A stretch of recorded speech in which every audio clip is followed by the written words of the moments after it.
빗소리가 유리창을 두드리는 이른 아침, 치킨집 문이 거칠게 열렸습니다. 정윤이가 숨을 헐떡이며 들어섰어요. 손에는 커다란 현수막이 들려 있었습니다. 살인자의 딸 강재인을 용서하지 않는다라고 적힌 붉은 글씨가 선명했어요. 윤희의 눈은 밤새 울어서 퉁퉁 부어 있었습니다. 그녀는 현수막을 테이블 위에 던지며 혼잣말을 했어요. 도희야, 엄마가 반드시 복수해줄게. 윤희는 며칠 전부터 강재인의 행적을 조사하고 있었습니다. 딸을 죽인 최자영의 딸이 당당하게 살아가는 모습이 참을 수 없었거든요. 아침 일찍 YL그룹 앞으로 향했습니다. 회사 정문 앞에서 현수막을 펼치고 서 있었어요. 강재인은 나와라. 살인자의 딸이 어떻게 떵떵거리며 사느냐. 윤희의 목소리가 이른 아침 거리에 울려 퍼졌습니다. 출근하는 직장인들이 호기심 어린 눈으로 바라봤어요. 1시간쯤 지났을까 강재인이 나타났습니다. 재인은 윤희를 보자마자 얼굴이 창백해졌어요. 아주머니. 재인이 조심스럽게 다가갔습니다. 윤희는 재인을 보자마자 분노가 폭발했어요. 감히 내 앞에 나타나? 내 어머니가 내 딸을 죽였는데. 윤희가 재인의 뺨을 때렸습니다. 찰싹 하는 소리가 크게 났어요. 재인은 뺨을 손으로 감싸며 고개를 숙였습니다. 죄송합니다. 정말 죄송해요. 죄송하다고? 그게 다야? 윤희의 목소리가 떨렸어요. 내 딸은 28배 죽었어. 꿈도 많고 착한 아이였다고. 재인이 무릎을 꿇었습니다. 차가운 아스팔트에 무릎이 닿았어요. 어떻게 해야 용서받을 수 있을까요? 용서. 절대 안 된다. 윤희가 소리쳤습니다. 내가 숨쉬는 것도 불공평해. 내 딸은 차가운 땅에 누워 있는데 주변에 사람들이 모여들기 시작했어요. 재인은 일어나서 윤희에게 조용히 말했습니다. 제발 다른 곳에서 이야기해요. 사람들이 너무 많아요. 왜? 창피해. 그럼 창피하게 살아야지. 윤희는 더욱 큰 소리로 외쳤어요. 그때 김도윤이 나타났습니다. 어머니, 이러시면 안 돼요. 도윤이 윤희의 팔을 잡았어요.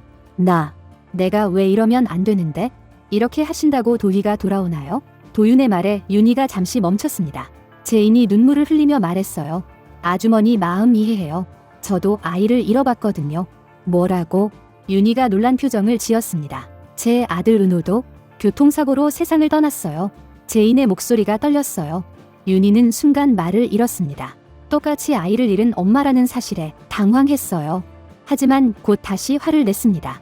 그래도 내 어머니가 내 딸을 죽인 건 변하지 않아. 재인이 고개를 끄덕였어요. 맞아요. 그건 변하지 않는 사실이에요. 그럼 뭘 더 바라는 거야?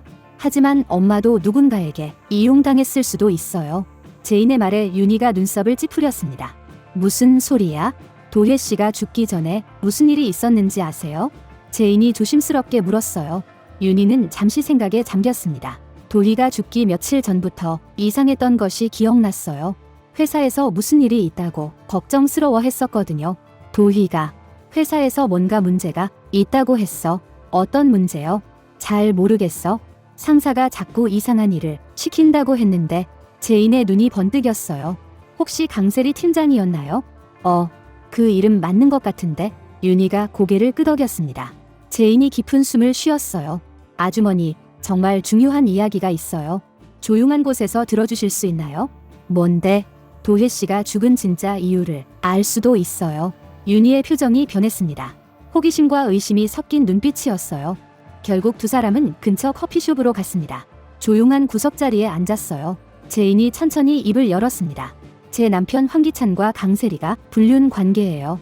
윤희가 놀란 표정을 지었어요. 그게 도희랑 무슨 상관이야? 도혜 씨가 회사 내부 비리를 조사하고 있었대요. 그걸 세리가 알았고. 재인이 말을 이었어요. 세리가 도혜 씨를 불륜녀로 몰아갔어요. 제 어머니한테 거짓말을 해서요. 윤희의 얼굴이 굳어졌습니다. 그래서 내 엄마가 도희를 의심했다는 거야?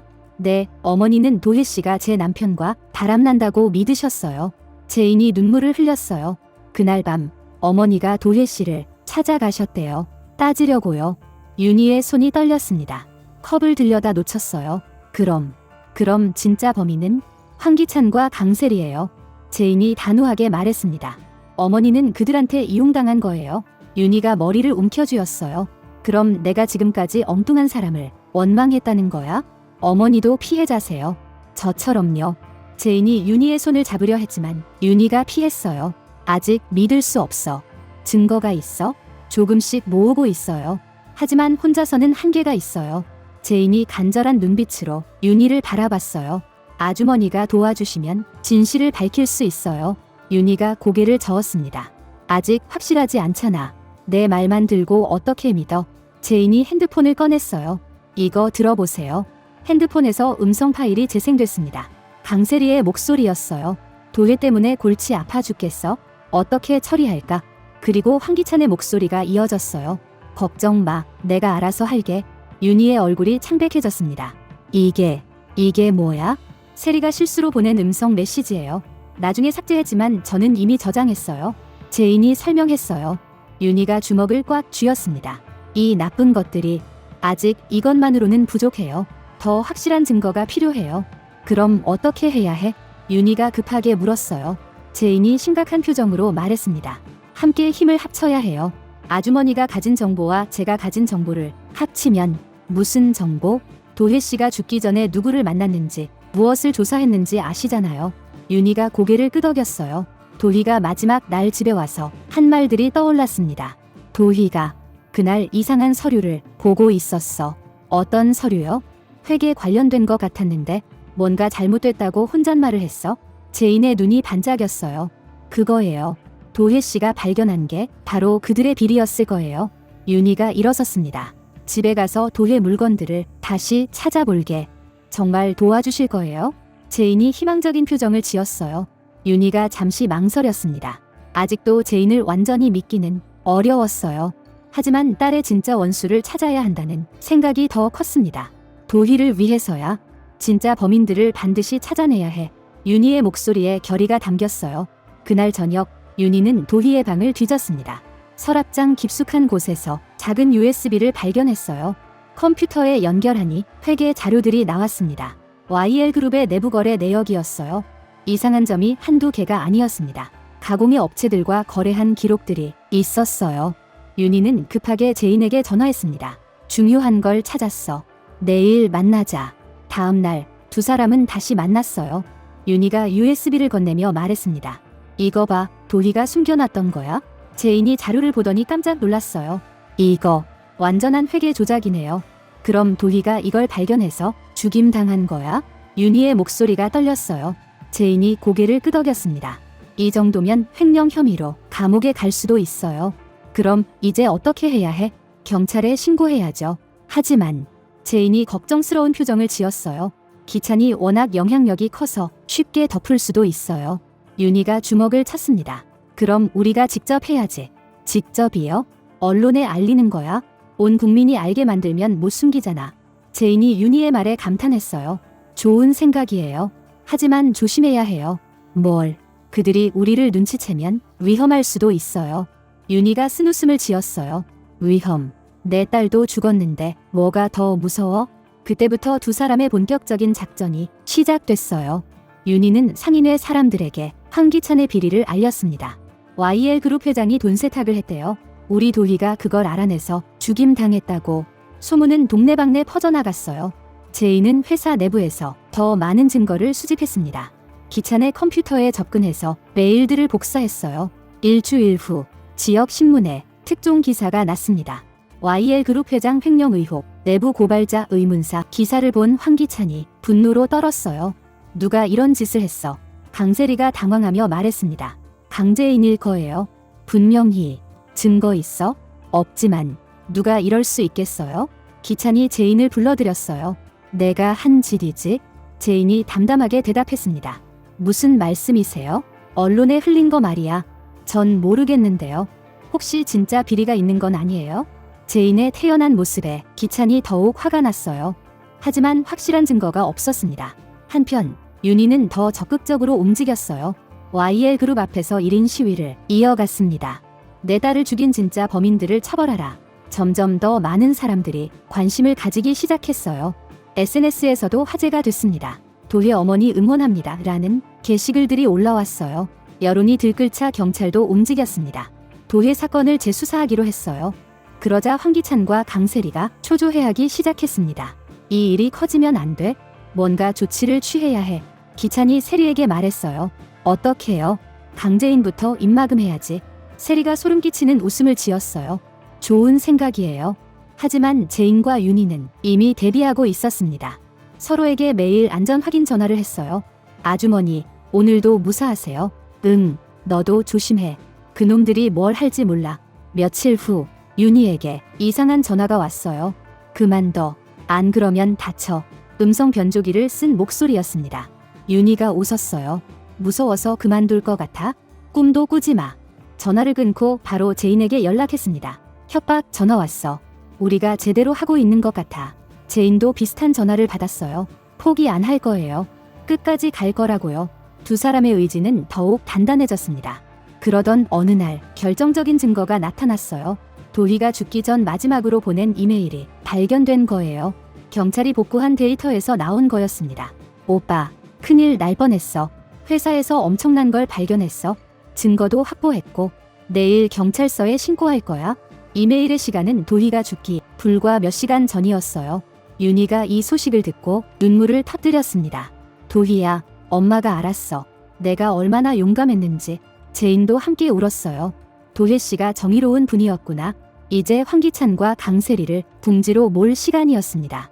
윤희와 제인은 마지막 작전을 준비했어요. 기자회견을 열기로 한 거예요. 모든 증거를 공개하는 자리였습니다. 기자회견 전날 밤 두 사람이 만났어요. 내일이면 끝이에요. 제인이 말했습니다. 윤희가 고개를 끄덕였어요. 그래, 도희도 이제 편히 잠들 수 있을 거야. 아주머니 덕분이에요. 혼자였다면 불가능했을 거예요. 너도 마찬가지야. 원수의 딸이라고 미워했는데 윤희가 제인의 손을 잡았어요. 미안했어. 너도 피해자였는데 괜찮아요. 이제 진짜 가족처럼 느껴져요. 두 사람이 서로를 바라보며 미소 지었어요. 상처받은 두 엄마가 서로를 위로하는 순간이었습니다. 다음 날 기자회견장은 기자들로 가득 찼어요. 윤희가 마이크 앞에 섰습니다. 떨리는 목소리로 말을 시작했어요. 제 딸 김도희를 죽인 진짜 범인들을 고발합니다. 카메라 플래시가 터졌습니다. 제인도 나서서 증거들을 하나씩 공개했어요. 회계 조작 자료, 음성 파일, 이메일까지 모든 것이 황기찬과 강세리의 범행을 증명했습니다. 기자회견이 끝나자 여론이 들끓었어요. YL그룹 회장 구속하라. 강세리도 처벌해야. SNS에는 분노의 댓글들이 쏟아졌습니다. 결국 경찰이 황기찬을 소환했어요. 강세리도 참고인으로 불려갔습니다. 윤희와 제인은 경찰서 앞에서 기다렸어요. 드디어 이 날이 왔네요. 제인이 감격스러워했습니다. 윤희도 눈물을 흘렸어요. 도희야, 봤지? 엄마가 해냈어. 하지만 그들의 싸움은 아직 끝나지 않았습니다. 황기찬이 변호사를 대동하고 나타났거든요. 모든 혐의를 부인합니다. 조작된 증거들이에요. 기찬이 당당하게 말했어요. 강세리도 같은 주장을 했습니다. 저희는 결백해요. 누군가 저희를 모함하는 거예요. 윤희가 분노했어요. 아직도 발뺌해? 증거가 이렇게 많은데. 하지만 법정에서는 다른 이야기였습니다. 변호사들이 증거의 신빙성에 의문을 제기했어요. 재판이 길어질 것 같았습니다. 윤희와 제인은 실망했지만 포기하지 않았어요. 시간이 걸려도 상관없어요. 끝까지 갈 거예요. 제인이 다짐했습니다. 윤희도 고개를 끄덕였어요. 그래, 진실은 반드시 밝혀질 거야. 두 사람은 여전히 손을 맞잡고 있었습니다. 서로 다른 상처를 가진 두 엄마였지만 이제는 진정한 동지가 되었어요. 그들의 앞에는 아직 험난한 길이 기다리고 있었지만 더 이상 혼자가 아니었습니다. 윤희가 제인에게 말했어요. 우리 이제 정말 가족 같아. 제인이 미소 지으며 대답했어요. 네, 정말 고마워요. 아주머니가 없었다면 너도 마찬가지야. 혼자였다면 포기했을 거야. 두 사람의 우정은 이제 그 무엇보다 단단해 보였습니다. 하지만 황기찬과 강세리도 가만히 있지 않을 터였어요. 그들이 어떤 반격을 준비하고 있을지 아무도 알 수 없었습니다. 이렇게 이번 이야기가 마무리됩니다. KBS 일일 드라마 여왕의 집 다음 방송에서는 어떤 흥미진진한 사건들이 펼쳐질까요? 벌써부터 기다려지네요. 시청해주셔서 감사합니다.